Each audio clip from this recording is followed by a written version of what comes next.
We're going to go now into a panel discussion, and we would like again to ask you to use the microphone, say your name. What a dynamic session. How did we get here? The history of education in America.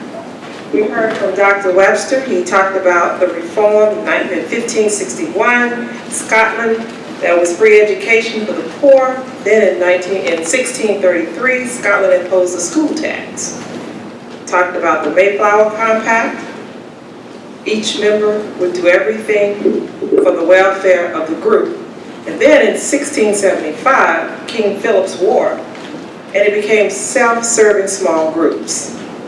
So everything that we've seen in education has been driven by a social order that dictates the educational process. Then we heard from Dr. Denard, who talks about transformation of the human mind trapped in the matrix. Some key points that he brought out. If you can control a man's thinking, you don't have to worry about his actions. Now that's profound. If you can control a man's thinking, you don't have to worry about his actions. He also talked about teachers are exercising the agenda of the system.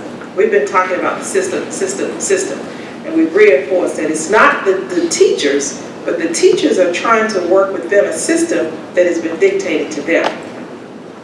And the last point that I made that Dr. Nadard brought out was the system is already in place.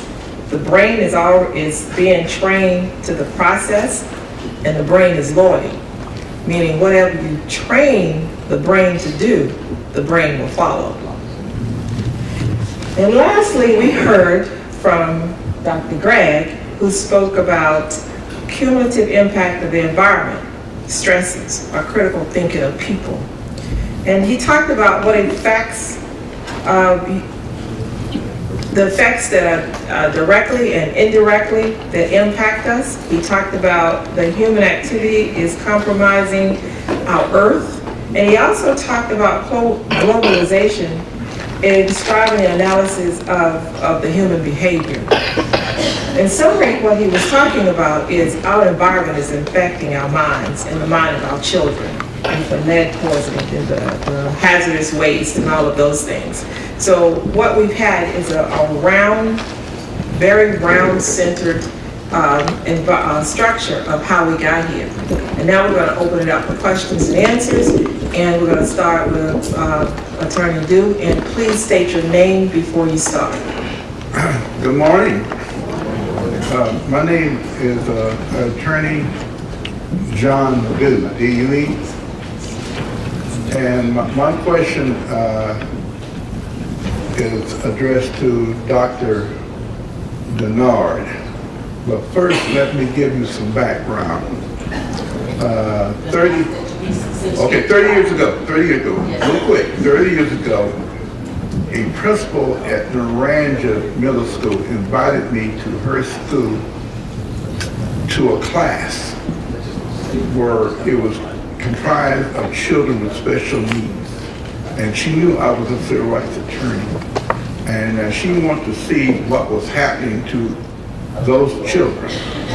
My question is to Dr. Denard.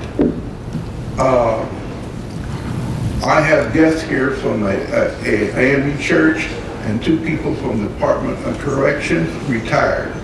What can and how can psychology be used to intervene in this process that is miseducating and misinforming our children, and how can we overcome that through psychology?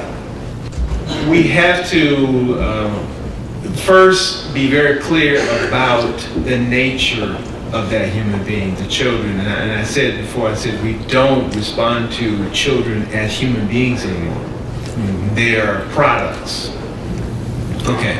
And they're products that, so human beings have needs, and so we have to go back to address the need. The most important need of a child is to understand their own nature and power. That's the most important thing, right? So we don't do that. We teach them how to do things. We teach them certain technologies But just think about it. How many people had a class on how to be a human being? How many people had a class on how to maintain a good marriage before you got out of high school? How many people had a class on how to raise a child before you got out of high school? I mean, these are the types of things that for almost all of human history, education, essential education was, who are you? What is your nature? How do you manage that nature? And then from there, then we're going to put you out there in the field, or we're going to put you in the court, or wherever your job. But first, you got to know who you are. You got to know what your function is. And we don't. Our educational system is not focused on the human being. It's focused on creating a product. And so that's really the shift that has to happen. And nothing else is going to happen until that shift happens. Nothing else. And I didn't get to talk about it, but the other aspect of this is the intergenerational process of this. In that, you know, when I grew up, my grandparents, my grandfather had a 5th grade education, my grandmother had an 8th grade education. Their children, all 7 of them, had master's degrees by 1965, which is kind of unheard of. But the point is, my grandparents didn't know anything about what was going on in the school system that their children had gone through. And yet the school system still focused on developing those children. We don't do that anymore. So it's development, that's the point. Maturation, that's the point. Okay, Thank you. thank you. And I ask that you please keep all of your statements very, very brief. We would like to just have your questions. On this side? Hello, my name is Sarah Chang. I am a teacher at a Title I school in Leon County. And my question is to Dr. Gregg. It seems like the environmental movement is predominantly white, and the time that we maybe recruit or address to recruit more minorities into the movement is during discussion of environmental justice. And I'm concerned that our children, especially our minority children, are not exposed to nature. They are afraid of it, and I think we need to do that. And I was wondering, your institute at FAMU, are you doing anything to address how to get children into nature, and perhaps that will help with the environmental movement and the environmental justice movement? Okay, well, I'll tell you one direct thing, and I'll tell you some indirect. The one direct thing we do, we host a summer camp every summer for middle and high school students. So, and it gets them out in the field, they do research, so on and so forth, they take classes. So that's what we do directly. And I would say indirectly, we offer, for example, which is, I teach one of the sections, a general education course in environmental science. So we do get students who are majoring in education in other fields that may end up in the education setting, in the K through 12 setting, so they get some exposure and orientation to environmental science. Thank you. Madam Moderator, may I comment? Yes. Our children are afraid of nature. That's part of the urbanization of the world. I grew up in the woods. I mean, you know, so go back about 2 generations, we grew up literally in the woods, rural America. Even in so-called cities, the towns were country. Most small rural cities were country. And so this urbanization now, where you grew up in so-called concrete jungles and kids stay in the house all day and play with laptops, and they're afraid of worms, as I was as a child. But we grew up in the woods. Urbanization is what we're talking about. That's why kids are afraid of nature. One other thing, if I may. The other problem of growing up in urban environments and staying indoors, one, they're in these closed environments where all these chemicals and off-gassing of all the synthetic materials in the house, but also by not being outside and not playing in the dirt, then they're increasing their vulnerability to disease and stress because they're not engaged out in nature, which has the information for them to get their power and all those things. Yes, and get their immune system strong. Thank you. Good morning. Good morning. My name is Dr. Andrea Oliver, and I am the coordinator of teacher education at TCC, as well as an assistant professor of history there. So in essence, I teach the next generation of teachers, so pray for me there. I just wanted to validate something that Dr. Denard said about social amnesia. As of fall of 2015, it is entirely possible for a college student in Florida to graduate with a bachelor's degree and not have to have a single class in history. I believe that that is not accidental, and I don't know how many people are aware of that, but your legislature did that. They made that change in general education in 2013, and there was not the outcry that I thought there would be. So right at TCC, we used to require 6 hours of history to get an AA degree. That is no longer the case. So we have whole generations of students, college educated, quote unquote, who are not going to have any background whatsoever in history. That's the first thing. The second thing I wanted to ask him, and this again is directed to Dr. Denard, when you talk about not all change being good change, so we change for the sake of changing, it brought to my mind so-called integration. And I say so-called integration because what really happened was not integration. What we did was we desegregated, which to my mind is two different things. So I just wanted to hear his thoughts on, was that possibly a change that you may have been alluding to? My aunt was a teacher in both a segregated and desegregated environment in Madison County, Florida, and I used to always hear her say as I was growing up in the 80s that desegregation was the worst thing that happened to black children. I didn't understand it then, but I get it now as a woman in my 40s and a mother of my own, with my own kids. So I understand now what she meant. It's not a popular thing to acknowledge the truth about that period, but it is an important lesson. And so I would like to step back for a moment and say that the plantation was quite integrated. And I think when we use that term integration, that's one of those terms that is a part of that sort of hides the truth about what is really going on. Because there's no real difference in terms of integration, because everybody was on the plantation. The slave master was on the plantation, slaves on the plantation. Some people were in the big house, some people weren't.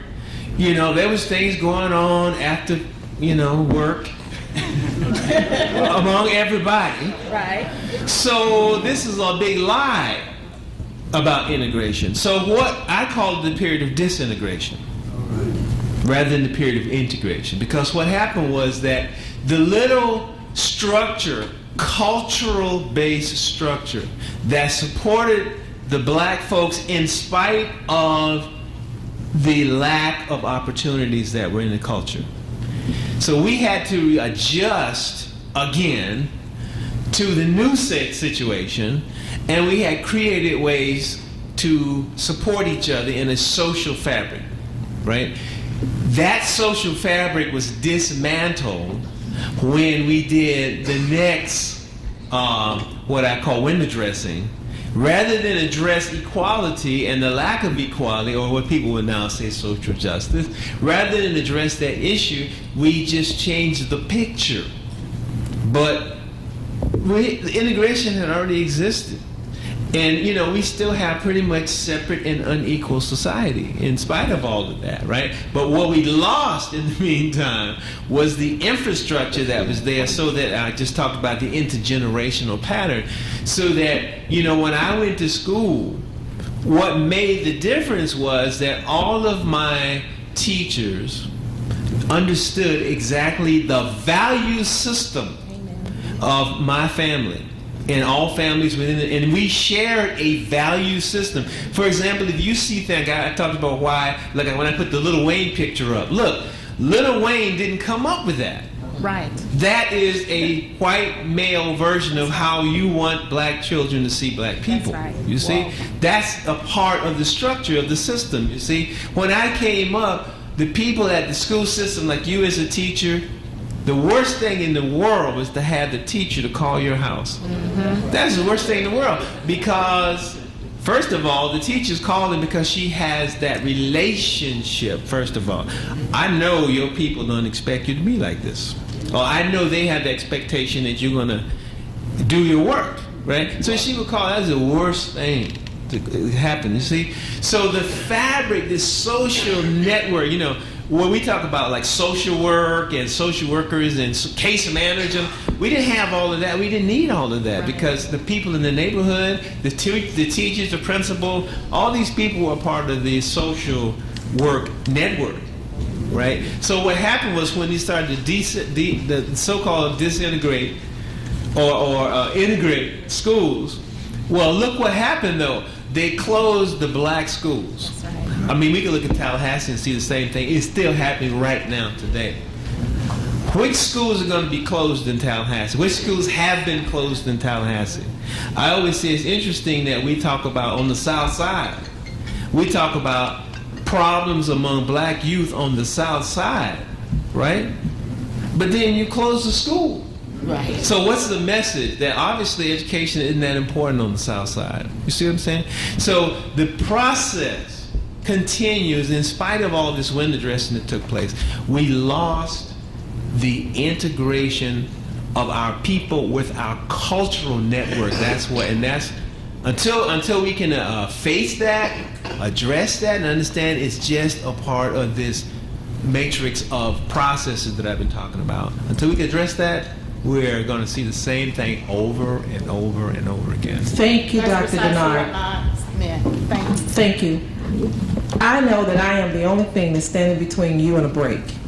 So if you would please keep your comments very, very brief so that we can hear the questions and you can have your break. Yes, sir. David Watkins. I am the Director of Equity and Academic Attainment for Broward County Public Schools. I was sent here by my superintendent, Mr. Robert Runcie, who happens to be the superintendent of the year for the state of Florida. And I'm sorry, I am a native of Tallahassee, a graduate of Florida A&M University and Leon High School. My question is for Mr. Webster. Hearing your historical context, what are your thoughts on the business of standardized testing, and how do you think that has impacted the achievement and opportunity gap for African American children? Excellent question. First, let's go back to James Conner from Harvard University that really sought to introduce the SAT as a standardized testing modality that was validated on just white men when it was found to validate it at all. And it measures privilege and not intelligence. Coleman's report also pointed out the same thing. So James Coleman, who was Hopkins trained, was part of the so-called Coleman Commission, 1965-1966. And so part of the Coleman, he had about 4 or 5 recommendations and findings, but one was that the testing at that time only tested culture and exposure and not intelligence. This is 1966. So if we know that these tests do not test intelligence, then why are we still using them? You get back to the definition Dr. Denard talked about. So you create what you want to achieve, and then you create a definition to validate what you already created. And you keep redefining people. There was a time we had 2 races, black and white. How many races on the census form now? 16, 17? Why are we mutating that much? We define what we want to define to get at what we want to get at. So to your question, testing has certainly hurt minority individuals because it does not test capacity nor ability. And on that note, I'm a physician. Columbia Medical School, as of about 10 or 15 years ago, started a side-by-side parallel comparison of kids do the MCAT, the pre-med curriculum to go to medical school, and then they have the HUMED, humanities medical curriculum. They took out calculus, took out physics, took out organic chemistry. A lot of people like to know that. and they took out the MCAT and some other classes. And you compare those students through medical school into residency and out of residency. It's not a dime's bit of difference between the kids that did not take the MCAT, did not take organic chemistry, did not take all these other things that separate people out. You need tests to justify exclusion. You don't need tests to include people. Good morning. Good morning. My name is Sam Pine. I'm an instructor in the School of Business, Florida A&M University. And, I have a quick question based on an observation, and I hope I asked this question correctly. When I speak to my good students, because I teach computer science courses, and sometimes it's very challenging. But when I speak to my good students, like my A students, my really sharp students, I see two recurring themes. One, for the vast majority, a lot of them come from a household with professional parents, educated parents, that's one. And two, a lot of them also come from a household with a different cultural background. It might be, my parents are Nigerian, my parents are Caribbean, Ghanaians, and stuff like that. So my question is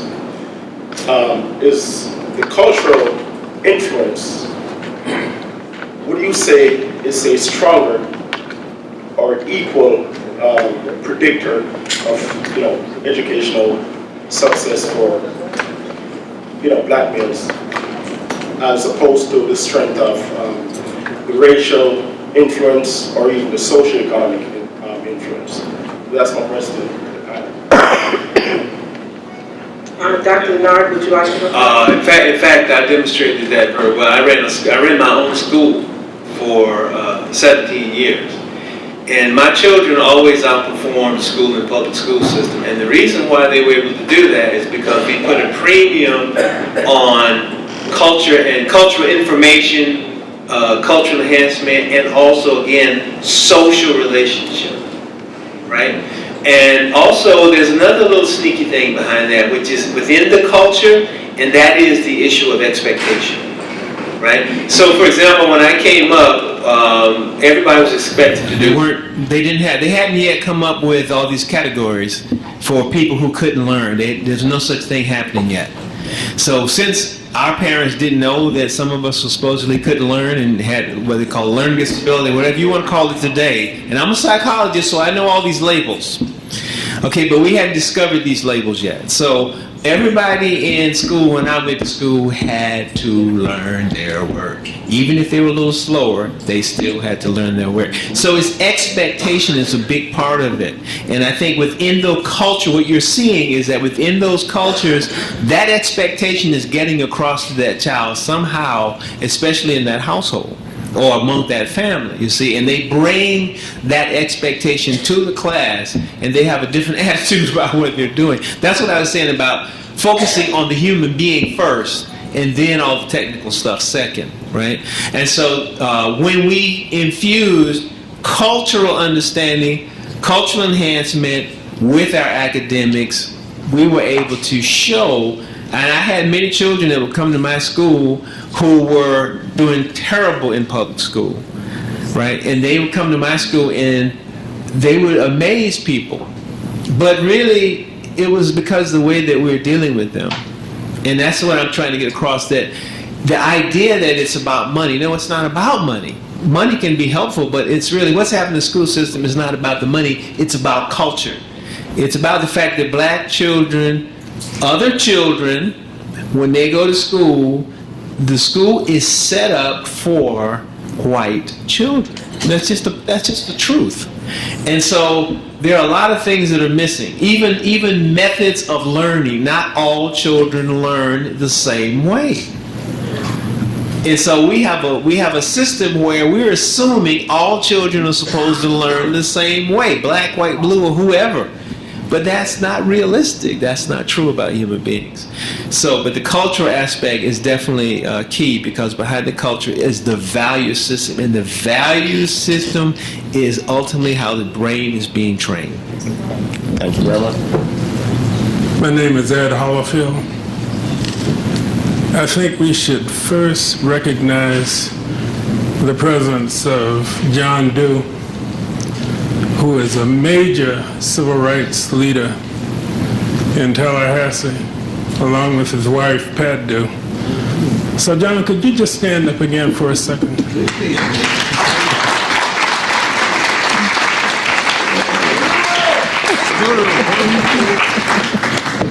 And it's people like John Dew who is the real reason why we can even be here in this setting. I'd like to ask for anyone to comment on this question. Why is it that some of our own politicians seemingly have led the effort to pollute our own black communities, that is, our own black politicians? And I would give as an example the effort to establish a polluting biomass plant less than a mile from overwhelmingly black Sable Palm Elementary School. And it took a concerted grassroots effort to prevent them from doing that. So I would just like anyone to explain maybe even a psychological dimension, whereby in this day and age, we often end up having to fight our own black politicians. It's open to anyone. Thank you. I want to take the historical, then let Dr. Denard do the psychological, and Rich will do the environmental toxicity that get into the brother's head, and then we'll sum it up in that order. Historically, if you remember the Nat Turner Rebellion and all those kinds of things, that there were Negro slaves back then that would try to go to the masters and hide the masters and put down the rebellion. So we had never been short of black people that were working against the cause. What has happened as we fast forward, the platform that they have to operate from now is much more powerful. And we've always had Uncle Toms, and I guess Aunt Jemimas, I guess would be the gender correct. We've always had that in America. But unless they had power, they could not wield the power. And we always had somebody snitching, running behind the back door, telling the master what's going on. But now these people sit in position of power, so they don't have to snitch. They can flip switch. And so the only difference between snitching and switching is what's the difference.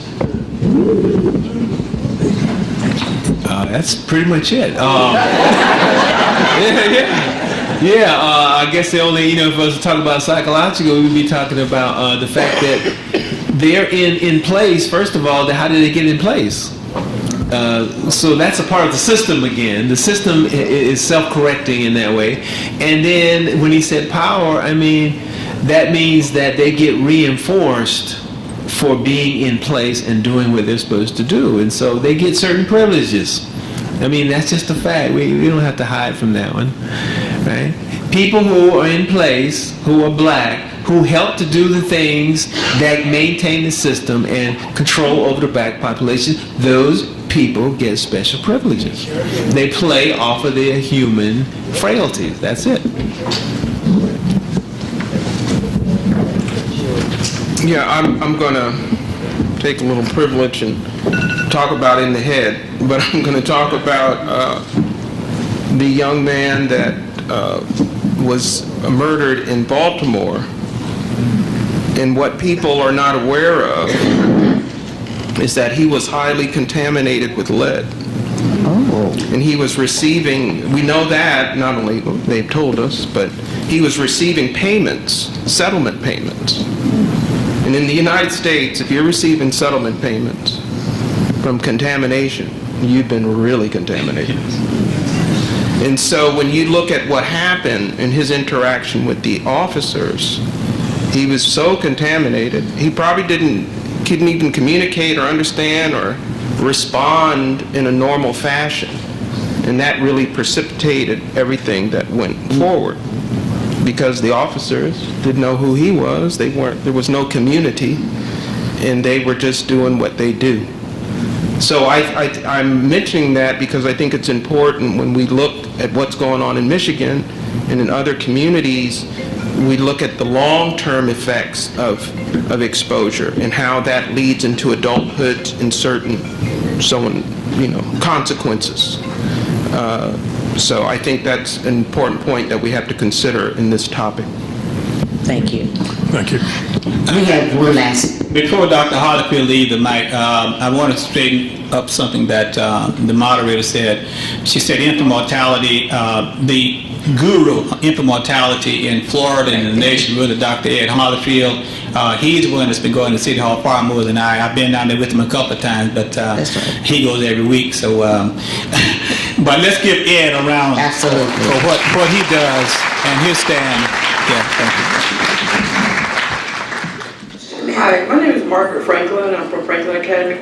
For the panel, I'd like to ask, because I was hit with, at 3-year-old, when the Department of Children and Families came in, they said, what you're teaching is inappropriate for 3-year-olds. I believe that reading and learning should start before birth. And I'd like to know, by the panel, some of the professionals there, at what age do you feel, or is there any research that when the brain can start learning, who determines what's appropriate? What should be appropriate? Thank you. And two different questions. The brain can, in the third trimester, can begin to recognize patterns of sound, and we know that. And so that be careful of what you let your child listen to while you're pregnant, because the pattern recognitions begin in the last trimester. There have been some other studies that suggest some other kind of things can take place in utero, and so just again from what did the little Joseph, let me put it that way, little Joseph listened to on my side of town, and Penelope listened to on her side of town, and so I think that we don't consider that, but it's embedded and encoded into the child's brain. Now I don't know the other piece about cognitive development. Yeah. And also. My question, I think it's more environmental. What is being done with trying to teach, like people that are on the side of the road selling fruits and this kind of thing? We talked about lead paint, but what about radiation? What's being given to us on radiation about the soil testing, that you want to know who the farmer is before you go and buy fruit from on the side of the road? What is being done on the education stand on teaching us where to buy our fruits, who our farmer is, educating us that radiation is also, if you're not in education, you won't know that radiation in the ground has a lot to do with where you're growing your fruits, vegetables. Well, I just, in general, the system is supposed to be taking care of that with the Department of Agriculture, Food and Drug Administration, but I would say the better answer is we have to change our way of thinking, and apparently you're already doing that, and really not just absent-mindedly rely and expect that someone else is going to look out for our interests. I think we as adults should all take the responsibility to know as much as we can about where our resources, especially what we consume, comes from, and the quality of the food, and really be concerned about it, because that is everything we are, right? Yeah. Thank you very much. What you